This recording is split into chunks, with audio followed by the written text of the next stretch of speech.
Hola,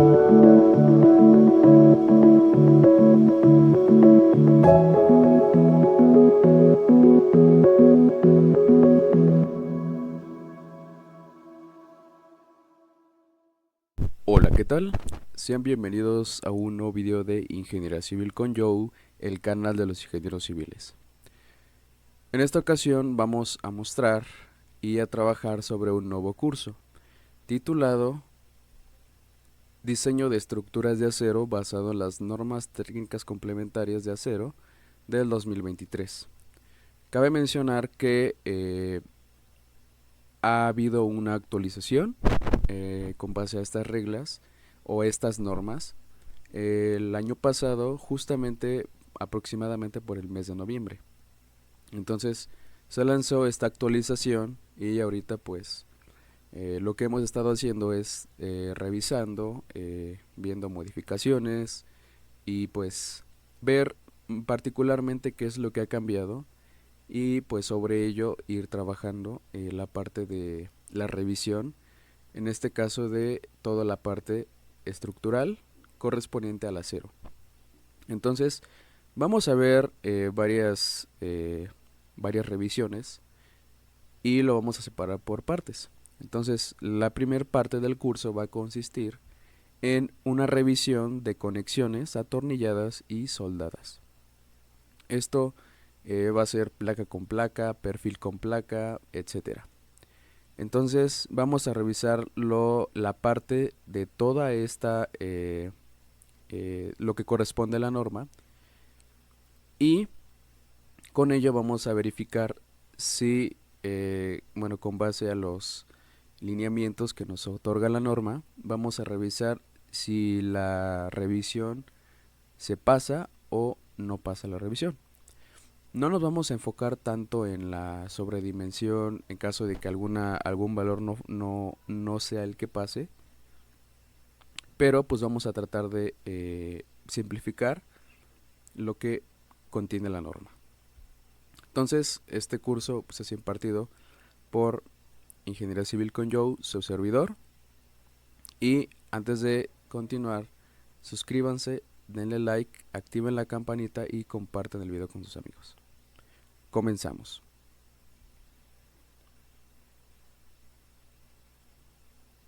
Entonces, vamos a hablar sobre la actualización de las normas técnicas complementarias de acero del 2023. Y lo que vamos a hablar específicamente son secciones que contiene la norma, en este caso la norma técnica complementaria para diseño y construcción de estructuras de acero. Por su nombre, digamos el largo, y aquí lo estamos simplificando solamente a normas técnicas complementarias de acero. Entonces, aquí les muestro una pequeña imagen que tomé de la norma. En este caso, aquí nos muestra pues los diferentes puntos que abarca la norma, en este caso la sección de las estructuras de acero.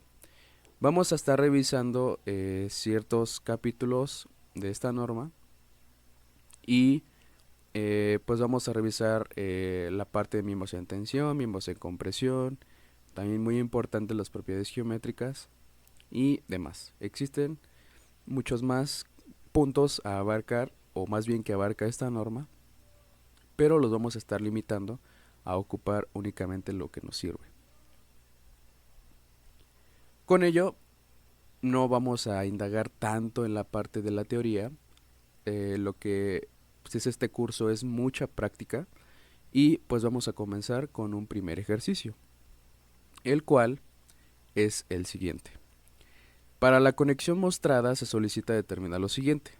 Vamos a revisar todos estos incisos y esta revisión se hace porque es una de las más completas para determinar si la sección que se está trabajando pues es capaz de soportar o de pasar estos valores o en sí estos incisos. Lo primero que vamos a hacer es calcular la resistencia a fluencia, a fractura, compresión, bloque de cortante y tensión, Vamos a calcular también la resistencia de los tornillos porque estamos viendo que es una conexión atornillada, resistencia al desgarre y al aplastamiento. Vamos a revisar también la separación máxima al borde, separación mínima y también la separación de los tornillos. Además, el problema nos dice que consideremos que el acero empleado aquí va a ser a 572 grados 50 y los tornillos van a ser ASTM A325X y vamos a considerar también una holgura de 1/8 de pulgada.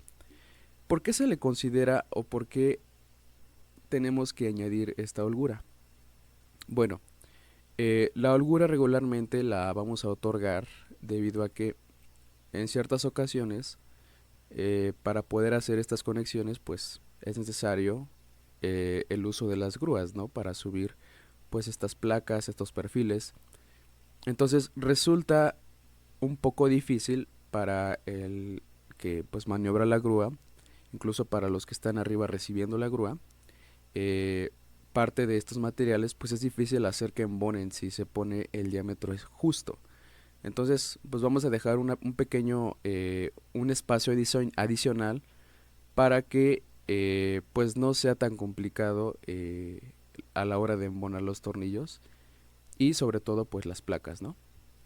Entonces por eso es que se considera una holgura. Ok, entonces con los datos del problema nosotros vamos a obtener lo siguiente.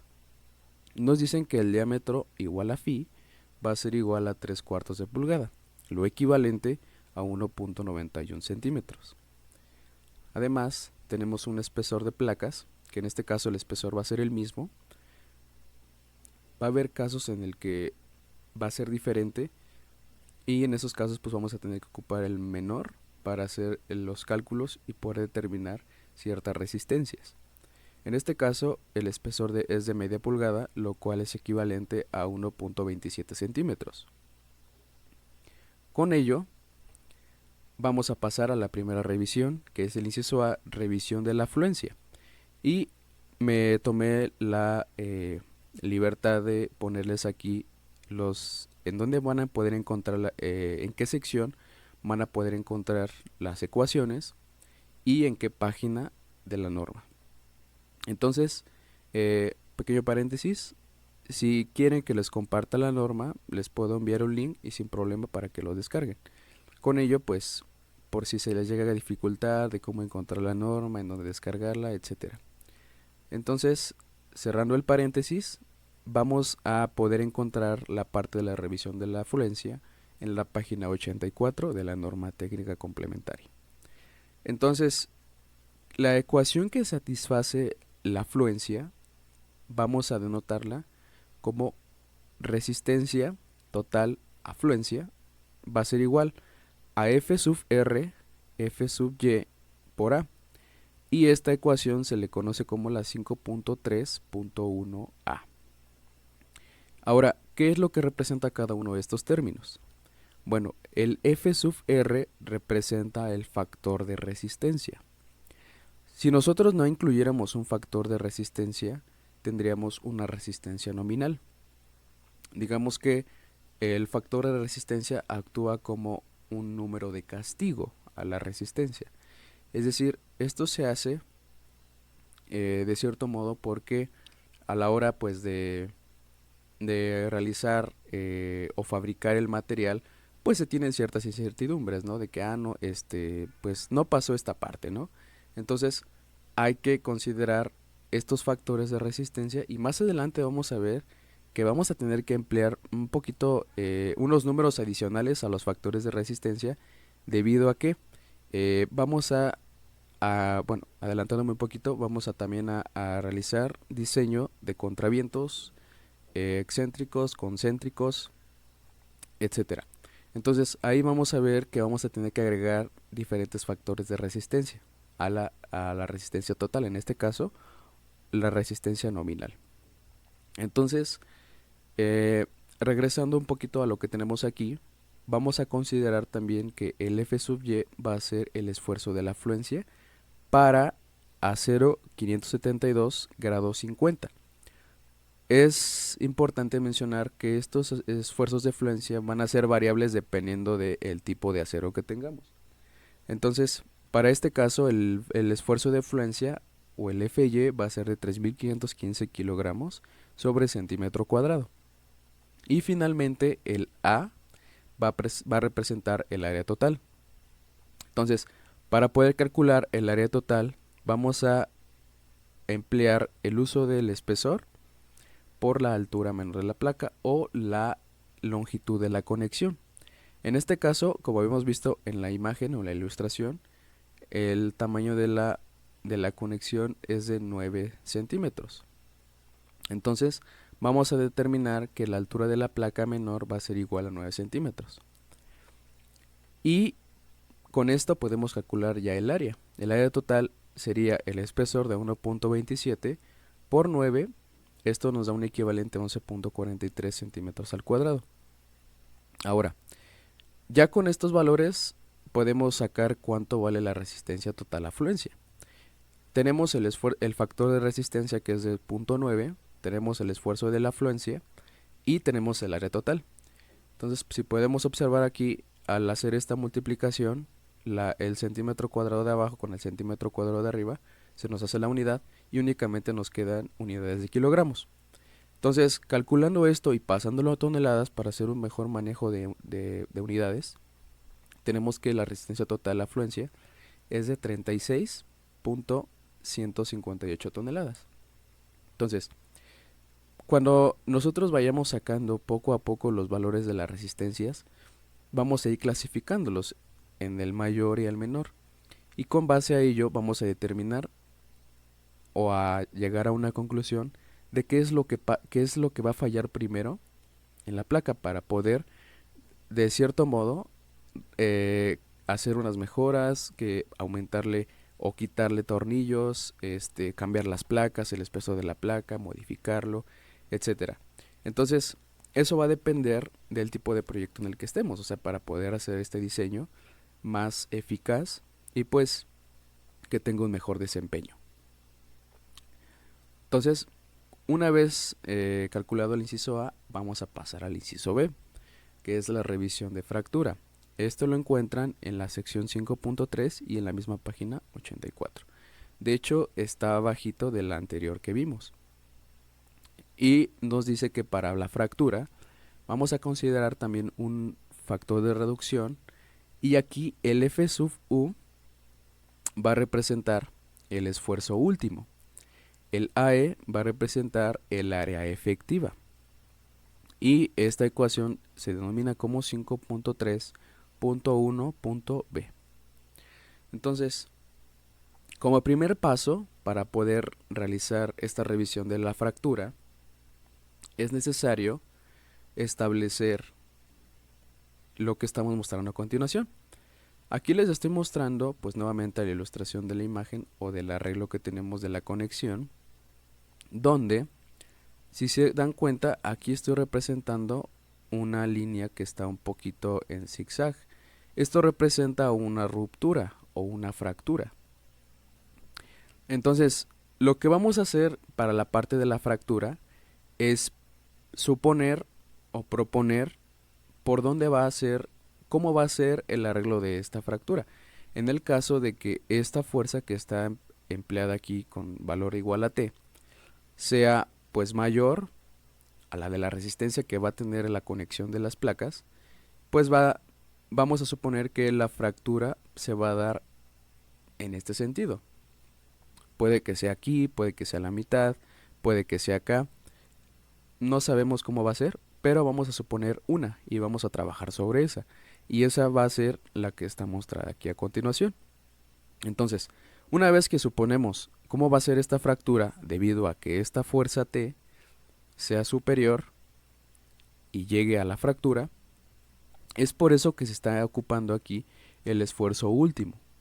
Recordemos que si asociamos el esfuerzo último con esta fractura, pues en la gráfica de esfuerzo contra deformación, podemos ver que después del esfuerzo de fluencia viene un esfuerzo de fractura, que es donde ya el material ya falla, da lo último de sí, y pues el esfuerzo último es el que representa esta falla. Entonces, con ello vamos a tener la ecuación y ahora para el factor de resistencia o de reducción va a ser igual a 0.75. Aquí ya no va a ser 0.9, va a ser 0.75. Y el esfuerzo último para A572 grados 50 va a ser de 4.589 kilogramos sobre centímetro cuadrado. El AE les mencionaba que era el área efectiva, lo cual se va a calcular conforme a la sección 2.1.3 de la norma, que nos dice que el área efectiva va a ser igual a U por A sub n, donde A sub n va a ser el área neta y el U va a ser un factor de reducción del área, el cual vamos a sacarlo conforme a como nos lo indica la tabla 2.1.3.2. Entonces, si ustedes indagan en esta tabla de la norma de acero, van a encontrar que el factor de reducción de área va a ser igual a 1. ¿Por qué? Porque toda la fuerza se va a transmitir en toda el área.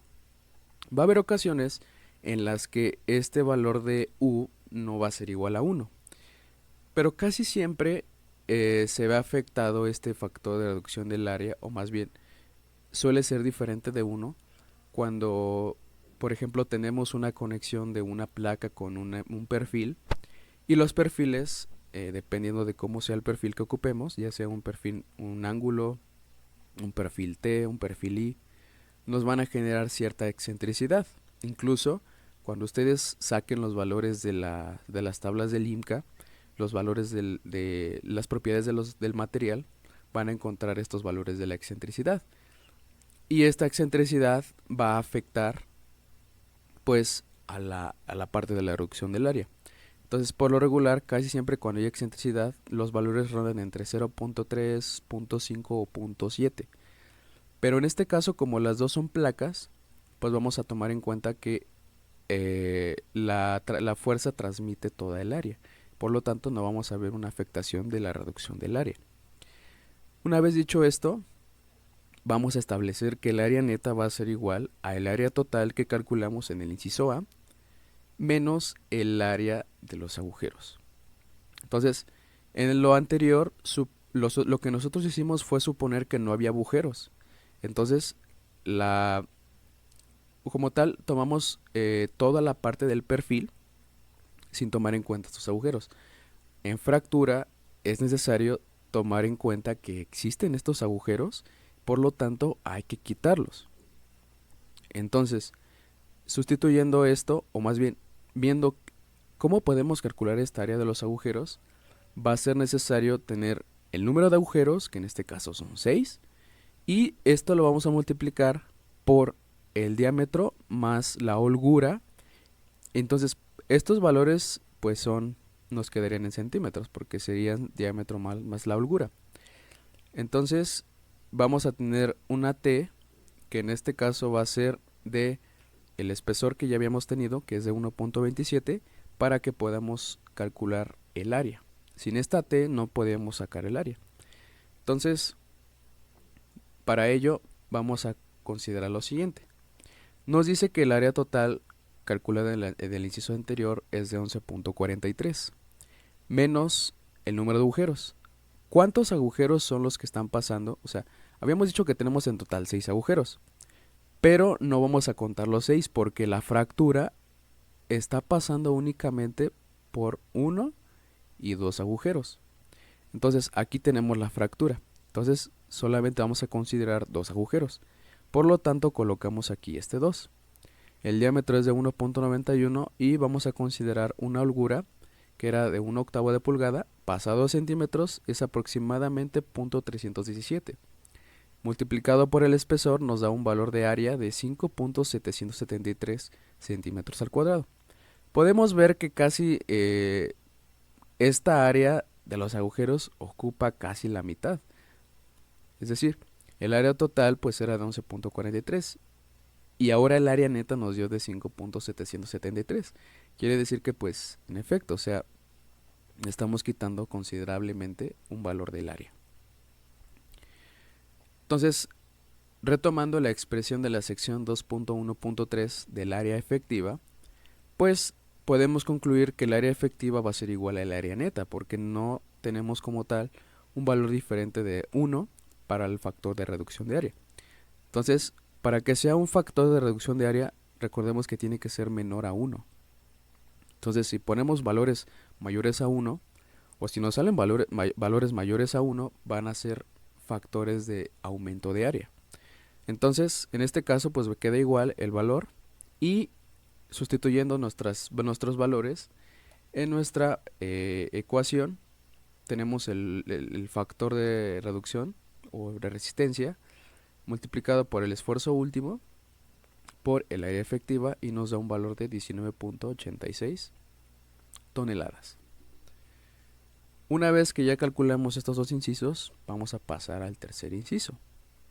Sería revisión por bloque de cortante y tensión. Esta revisión la pueden encontrar en la página 194, específicamente en la sección 11.4.3. Entonces, antes de comenzar con lo que nos dice la norma, vamos a establecer cómo vamos a poder calcular o hacer esta revisión por bloque de cortante y tensión. Bueno, habíamos mencionado que pues en nuestro arreglo de perfiles o nuestra conexión atornillada, pues aquí tenemos una fuerza T, ¿no? Entonces, suponiendo que esta fuerza excede la revisión, excede los valores de la resistencia, pues vamos a suponer una forma en la que va a fallar la conexión de las placas.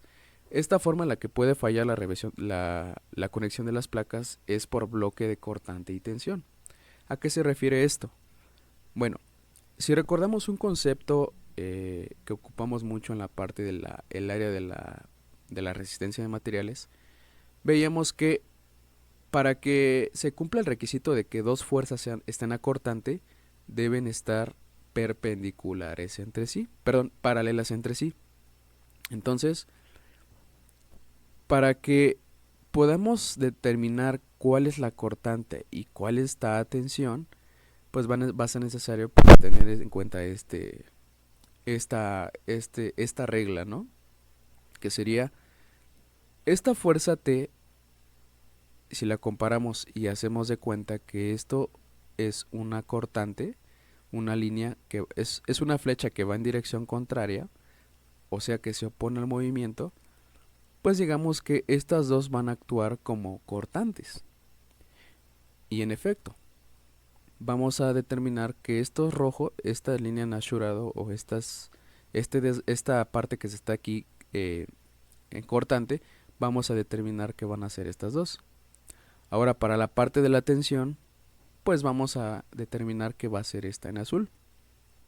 Entonces, cuando esto pues se arranque, aquí va a haber un aumento radical del área, es decir, esto va a estar jalándose. Entonces, cuando se jale, pues el material pues va a estar estirándose y va a haber una falla ahí. Y por lo tanto, en la parte de arriba va a haber una cortante. Es decir, va a quedar esta pieza y esta aquí. Esta que está aquí, todo esto que está aquí alrededor es la que se va a arrancar. Entonces vamos a analizar paso a paso cómo va a ser la cortante y la tensión. Para ello la norma nos indica, para revisión por bloque de cortante y tensión, nos indica que tenemos que calcular un área total a cortante y un área total a tensión. Entonces vamos a calcular primero el área total a cortante. Para poder calcular el área total a cortante, va a ser necesario establecer la siguiente ecuación. Entonces, haciendo un poquito de análisis, vamos a ver que, pues vamos a tener aquí una longitud, ¿no? Es esta que está aquí. Vamos a tomar en cuenta que aquí no hay agujeros. Eso es lo que nos pide la norma. Nos dice que hay que tomar en cuenta que aquí no hay agujeros para calcular el área total a cortante, que sería estos 6 y estos 6 centímetros. Por lo tanto, tendríamos una longitud que sería esta L de 18 centímetros. Además, vamos a considerar el espesor para que sea un área. Y aquí tendríamos el espesor, que sería de 1.27. Entonces, sustituyendo el 18 y el 1.27 y este 2, pues lo ponemos porque tenemos 2 aquí. Entonces tenemos 1 y 2. por eso se pone este 2. Entonces, el área total acortante nos da un valor de 45.72 centímetros al cuadrado. Ahora, una vez que ya calculamos el área total acortante, vamos a calcular el área total a tensión, que estaría determinado como AT sub T. Y para ello vamos a utilizar la misma expresión, una longitud por un espesor, y esta longitud pues va a ser estos 3 centímetros. Entonces, ojo que los 3 centímetros están desde la mitad del círculo o del agujero hasta el otro agujero, pero eso es lo que nos dice la norma, hay que considerar un área total. Entonces vamos a considerar todo esto, lo cual sería 3 por 1.27, lo cual nos da un valor de 3.81 centímetros al cuadrado. Entonces, haciendo un poquito de relación con lo anterior visto en los incisos A y B, la norma también nos pide calcular una área neta. Y esta es la que realmente pues radica, ¿no?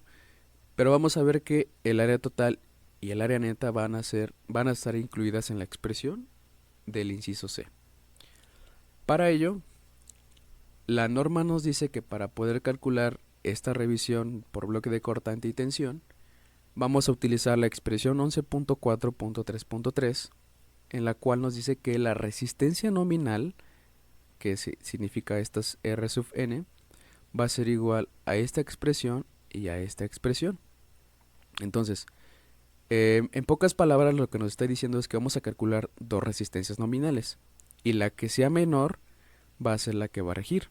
Entonces, vamos a calcular una resistencia nominal 1, que sería esta, y una resistencia nominal 2, que sería esta de acá. Entonces, para poder calcular una resistencia total por bloque, vamos a calcularla con la resistencia nominal menor y vamos a multiplicarla por el factor de reducción. Para este caso va a ser 0.75. Entonces, el área neta acortante es el otro requisito que nos pide la norma. Y si lo podemos ver, aquí en la expresión lo tenemos ubicado, que sería este de aquí. Entonces, esto lo vamos a calcular con el área total acortante, que ya fue lo que hicimos en la anterior diapositiva, menos el número de agujeros por el diámetro más la holgura por la T, que sería el espesor. Entonces, sustituyendo los valores, tenemos 45.72 del área total acortante menos 2.5 por 1.91. Este 2.5 vamos a ver de dónde sale. Bueno, aquí tenemos como tal un valor de la tensión, de la cortante, que sería este 45.72. Ahora, los números de agujero lo estamos contando como 1, que sería este de aquí, 2, y vamos a considerar solamente la mitad de esto, que sería 0.5. Entonces sería 1, 2.5. Entonces, una vez teniendo en cuenta esa parte, vamos a tener que multiplicar por 2 porque tenemos 2. Recordemos que son 2, la de arriba y la de abajo, entonces por eso es este 2. Entonces, el área neta cortante es de 31.578 centímetros al cuadrado. Para el área neta de tensión, que es la otra que nos pide, que sería esta de aquí, va a ser lo mismo. Vamos a calcular con el área total a tensión menos el número de agujeros por el diámetro más la holgura por el espesor. Sustituyendo tenemos 3.81 y ahora aquí nada más va a ser 1. Si consideramos, ahora regresando un poquito, si consideramos ahora que aquí tenemos 0.5 y aquí 0.5, la mitad vamos a agarrar de aquí y la mitad de acá, vamos a tener 1. Entonces, por eso es este valor de 1 que tenemos aquí, que sería este, multiplicado por el diámetro más la holgura por el espesor. Aquí no le ponemos 2 porque pues nada más es 1. El área neta a tensión es de 0.98 centímetros al cuadrado. Entonces, una vez que ya tenemos estos valores, sustituimos. La primera R1, la resistencia nominal 1, va a ser con la expresión que tenemos aquí. Entonces, sustituyendo punto 6 por el esfuerzo último 4589 por el área neta cortante, que sería esta, 31.578, más el VS, casi siempre va a ser VS, es cuando el esfuerzo es uniforme. En problemas específicos el esfuerzo no va a ser uniforme, y es cuando vas a tener que ocupar valores diferentes a 1. En este caso la norma te indica que puedes ocupar 0.5 o 1. Entonces en este caso, como el esfuerzo es uniforme, vamos a ocupar 1. El esfuerzo último pues vuelve a ser 4589 por el área neta de tensión, que sería 0.98. Entonces la Rn sub 1 nos dan el 91.44 toneladas. Ahora para la Rn sub 2 va a ser la expresión que tenemos aquí arriba. En vez del Fu vamos a poner el Fy, y en vez del as del área neta acortante vamos a poner el área total acortante. Y aquí pues esta expresión se queda igual a la de arriba. Entonces lo único que va a cambiar aquí pues va a ser el área total acortante. Entonces, sustituyendo los valores nos da un valor de 100.92 toneladas. Entonces, recuerde, pues nos podemos dar cuenta que obviamente este valor de la Rn2 va a ser más grande, porque lo único que cambia en esta expresión es el esfuerzo de fluencia, el esfuerzo último por el esfuerzo de fluencia, y el área neta acortante por el área total acortante. Entonces, ¿qué podemos decir de todo esto? Que por lo tanto, al ser la Rn sub 1 menor que la Rn2, pues vamos a tener que esta es la que va a regir, es la menor. Entonces, poniendo la resistencia total, que sería lo que nos indica esta ecuación, pues va a ser de 68.58 toneladas. Entonces, de este modo calculamos o hacemos esta revisión. Ahora, para el inciso D, vamos a calcular la resistencia de los tornillos. Esto lo pueden encontrar en la página 191 de la norma, en la sección 11.4.3.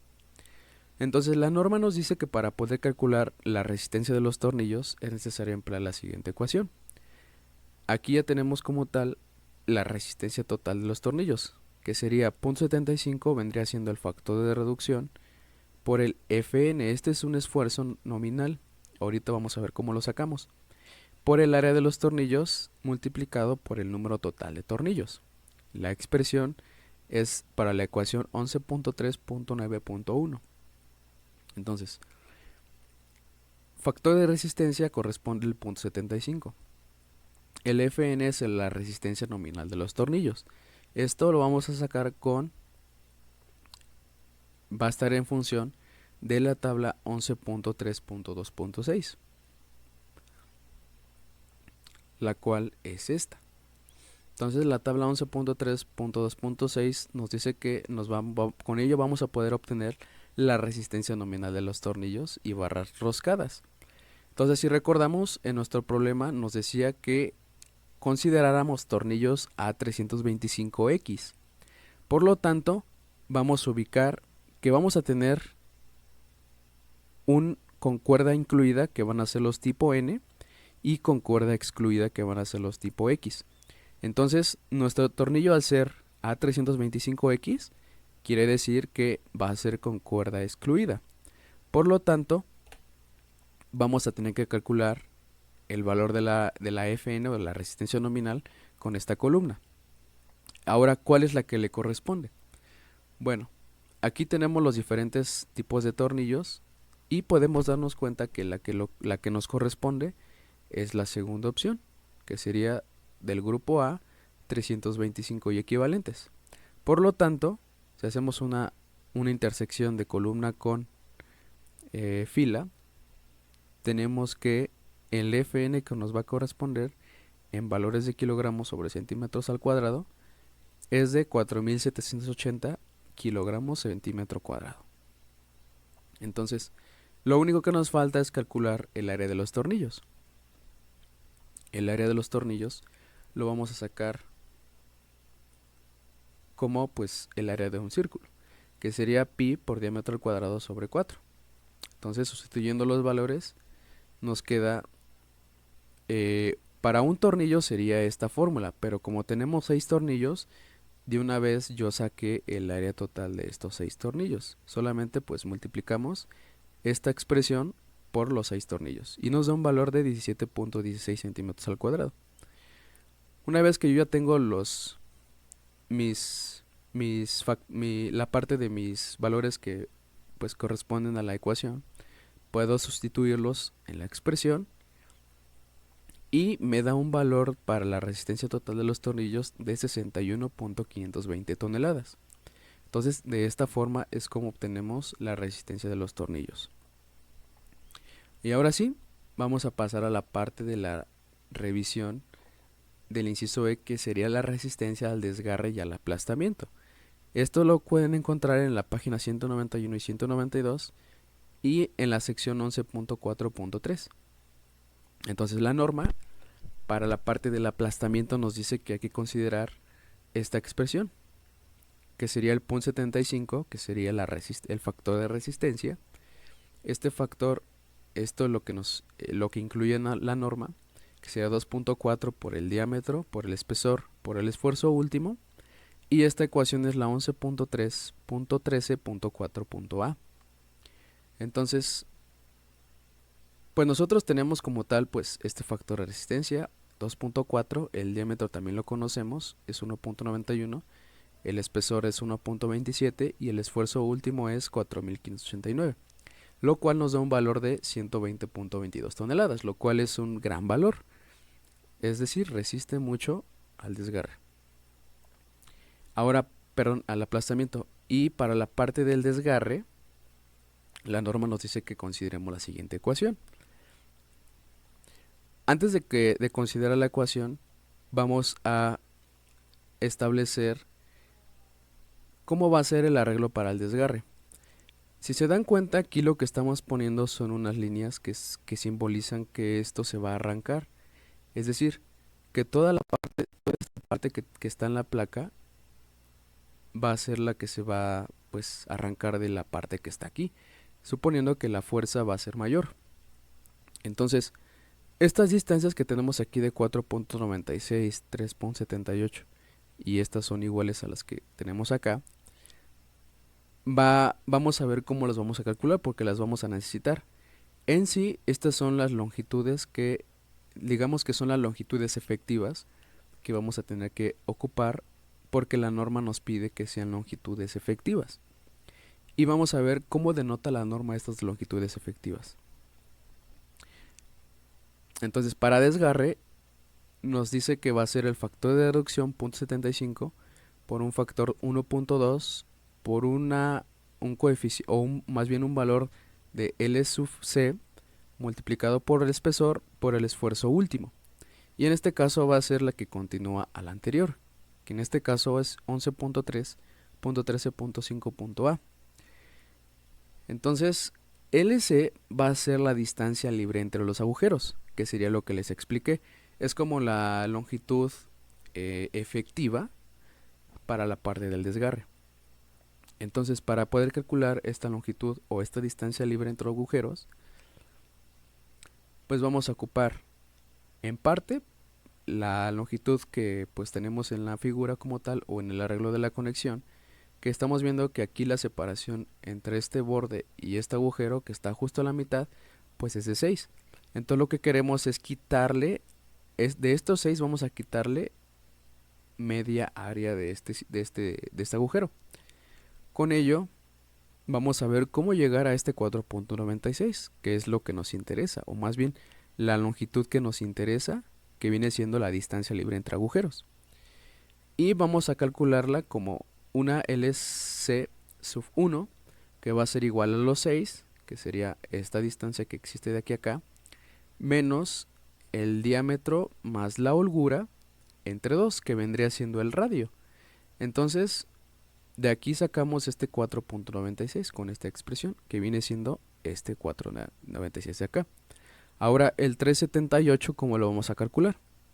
Bueno, nosotros como tal tenemos de aquí, del centro del agujero, a este centro de agujero, 6. Entonces nosotros queremos calcular cuánto es la distancia que existe de esta parte del vértice del agujero a este, que vendría siendo este 378. Vamos a ver cómo lo sacamos. Va a ser el valor de los 6 que tenemos de separación entre agujero y agujero, menos el diámetro más la holgura. Si nos damos cuenta y analizamos, le estaríamos quitando un círculo o un agujero. Y en este caso la longitud o la distancia libre 2 va a ser de 378, lo cual corresponde a este 378 de acá.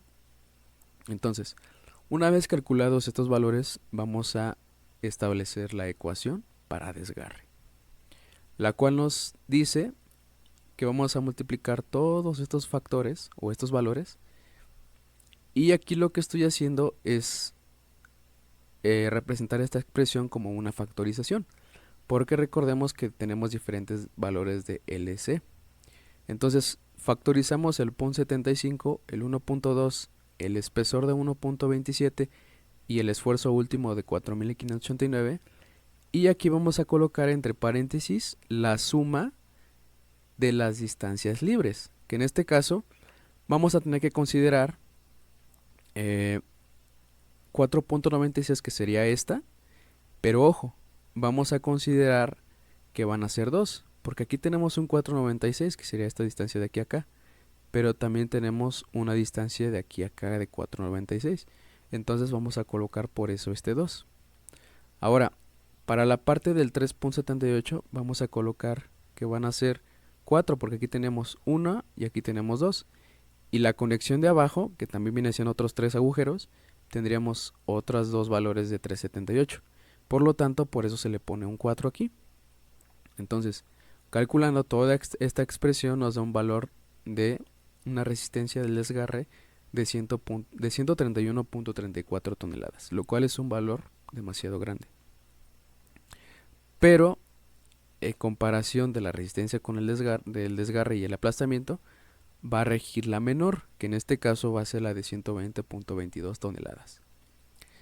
Es decir, si nos pusiéramos a revisar cuál es la que va a fallar primero, pues va a fallar primero por aplastamiento. Y ya pasando a las últimas partes de esta revisión, que serían las separaciones, vamos a revisar la F, que sería la separación máxima al borde, la cual la encuentran en la página 190 en la sección 11.3.8, la cual nos dice la norma lo siguiente.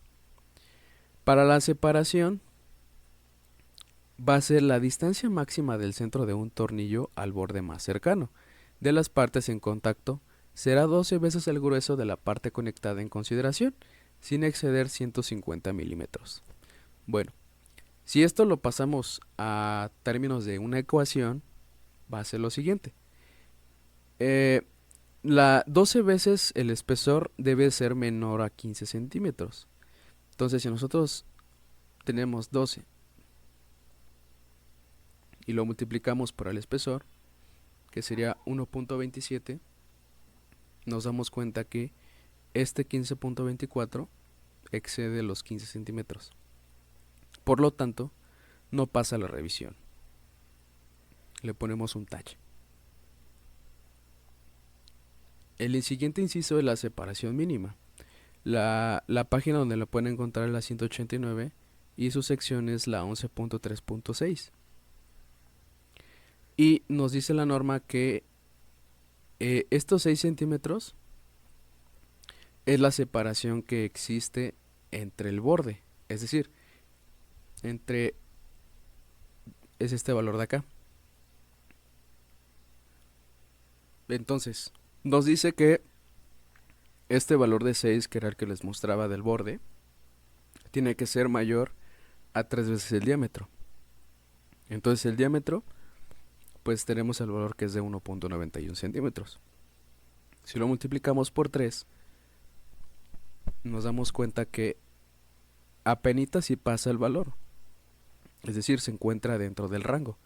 Entonces este no debe de exceder a 6, por lo tanto, al ser menor que estos 6 de la distancia de separación, podemos decir que pasa la revisión y le ponemos una palomita. Lo siguiente es la separación mínima al borde, Esta la encontramos en la página 190 en la sección 11.3.7. Entonces, lo que nos dice la norma es que la distancia del centro de un agujero estándar al borde de una parte conectada no será menor que el valor aplicable de la tabla 11.3.8.2, ni a la requerida de la 11.3.3. Entonces, vamos a irnos a la tabla 11.3.8.2.a, la cual nos dice lo siguiente, que vamos a considerar que en esta columna va a ser el valor que vamos a tomar en cuenta, pero para ello necesitamos saber cuál es nuestro diámetro nominal de nuestro tornillo. Si nosotros recordamos, el diámetro del tornillo era de 3/4 de pulgada, por lo tanto le corresponden 19 milímetros, que sería casi lo equivalente a 1.91 centímetros. Por lo tanto, haciendo una intersección entre esta columna y esta fila, obtenemos un valor de 2.5 centímetros. Para ello, vamos a determinar que este 2.5 centímetros va a ser igual a d', que sería un diámetro prima. Entonces, esto debe de ser menor que la distancia que existe entre este valor de aquí. Entonces, con ello podemos decir que nuestro diámetro prima sería 2.5 centímetros, que sería este de aquí. Comparándolo con este, podemos decir que pasa la revisión. Entonces, ya abarcando todos los incisos y pues ya teniendo una clasificación de los resultados que obtuvimos, podemos llegar a la conclusión. La conclusión es la siguiente. Teniendo en cuenta el arreglo de este perfil o esta conexión y recabando los valores mayores y los menores, podemos decir que la conexión fallará por fractura. ¿Por qué fallará por fractura? Bueno, va a fallar por fractura por ser la menor resistencia obtenida. Entonces, pues como les mencioné, no vamos a indagar tanto en vamos a hacer esto o lo otro. No, aquí lo que trato de mostrarles es cómo ocupar la norma para poder realizar esta revisión. Entonces, pues es importante tener en cuenta cómo abarcar este tipo de revisiones paso por paso para poder llegar a una conclusión y ver en qué parte va a ser la falla de esta conexión. Entonces, este fue el primer ejemplo.